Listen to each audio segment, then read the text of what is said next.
Alrighty guys, today at Beer and a Beer we have ourselves some three philosophers. There's a brew out of Ommegang Brewery in New York, a Belgian quad specifically, and it has an ABV of 9.8. According to beeradvocate.com, it gets a 92 on their score, an outstanding score for that matter, with 4,459 ratings, quite a bit. So as you can see here, Cooperstown, New York is where the brewery is located. And once we jump into the bottle, you can just see how it has an extremely lovely looking head, lovely pour, lovely colors. And here we go. You get some copper, you have an off-white head first, but copper colors, red, a little bit of caramel looking colors in there as well, and lots of carbonation. So let's jump in and see what she tastes like. Hey there guys, Rooster here again with a beard and a beer. And boy, do we have something special this time. Thanks to Logan from Tech Syndicate. If you want to go ahead and check out this link right here, that'll be his YouTube for Tech Syndicate, but also techsyndicate.com if you're a tech geek like myself and you want to get involved with the tech community more than you already may be, or if you're not at all. Go ahead and check out that website as well. But as the intro already said, have ourselves some Ommegang, three philosophers. And I'm going to go ahead and read all of this because there's plenty on this bottle. This is 98% ale with 2% ale with cherries added. This is a quadruple Belgian quad, so unique Belgian style blend of Ommegang quadruple ale and Leifman's Creek. Well, I'm saying that correctly. Oh, I can smell the alcohol already. Pour slowly as to not disturb the yeast sediment, but with enough vigor to create a luxurious head and release the rich bouquet. I can smell that bouquet already. Bouquet, whatever the hell. I'll go ahead and read the rest of this in a moment. This is 9.7 ABV and serve at 50 degrees Fahrenheit. I usually serve at around 45, 50 anyway. And boy, am I doing this recording very awkwardly.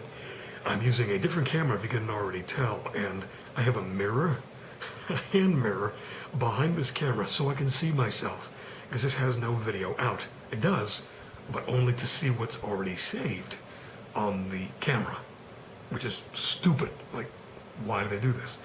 But there's a Nikon L110, nothing out of this world, older camera for sure, but either way, looks better than the webcam, doesn't it? Anyway, let's go ahead and sniff this baby. Nice head, man. That lace is beautiful. Wow, off-white head. That lace is, look at that. Oh my God. Oh. This looks incredible. That, if you can just see this. Oh, I don't want to pour it out. You can barely see it, but right in the center, it's like an espresso. It's not a thin foam at all. This is, let's have a sniff. Oh, cherries, yeah. Oh, wait a minute.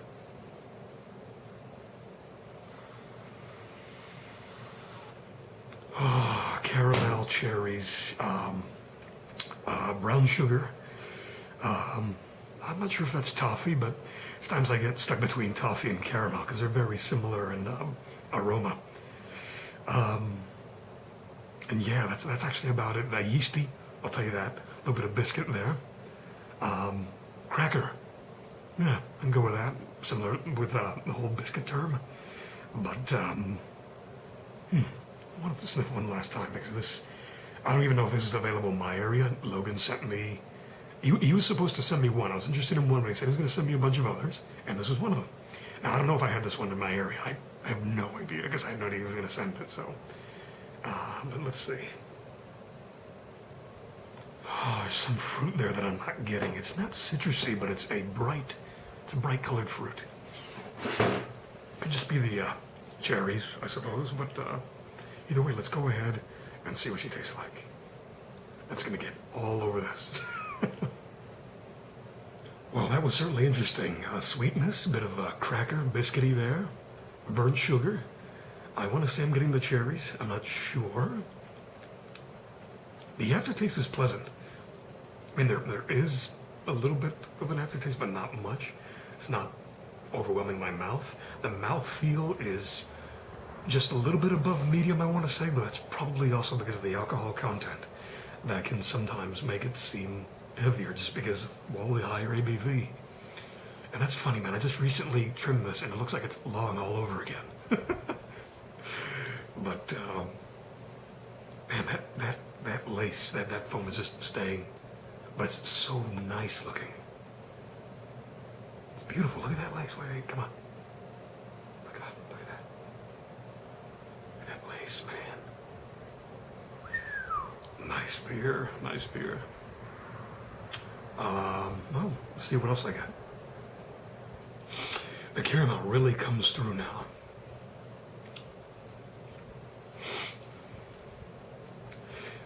I almost want to say molasses for a second, but nah, that's not accurate now. Let's read what it says here on the bottle, actually. Let's go ahead. I normally do this by this time of the video anyway, so let's see. The Belgian motto is strength and union. No phrase better describes three philosophers, which unites malty Belgian style ale with imported Kriek, K-R-I-E-K, authentic Belgian cherry ale, dark, mysterious cherry chestnut color. Wait, what? Did I read that right? It's like condensation. Wait a minute. Let's try that again, shall we? The Belgian motto is strength and union. No phrase better describes three philosophers, which unites multi-Belgian style ale with imported Kriek, authentic Belgian cherry ale. Okay. Dark, mysterious, cherry chestnut color, period. Pair with strong cheeses, desserts. Yeah, I can definitely see this go with the cheese, like a manchego, not brie. I'm not a huge fan of brie. I don't know why. Maybe the last brie I had just sucked. I don't know. Because, man, I've even had... The thing said French Gruyere on it, and it tasted nothing like Gruyere. It tasted like a mild Swiss cheese. So, it depends, I guess. Maybe the last brie I had sucked, but I wouldn't have this with brie. I would... Sound like a aged Swiss. I think there is such a thing. Gruyere, definitely. I love Gruyere. But it mentions as an after-dinner ale here as well, which I'm totally going to agree with, because quads that I've had, including this one, I would totally agree that as an after-dinner drink, it does have this sweetness to it. A lot of beers have a sweetness, but these quads tend to be just the mouthfeel, even the bouquet, and the palate is just... It makes sense to have it after dinner. Now, if you want to have it prior, or just have it as a normal drinking beer, sure, you can. There's no rule.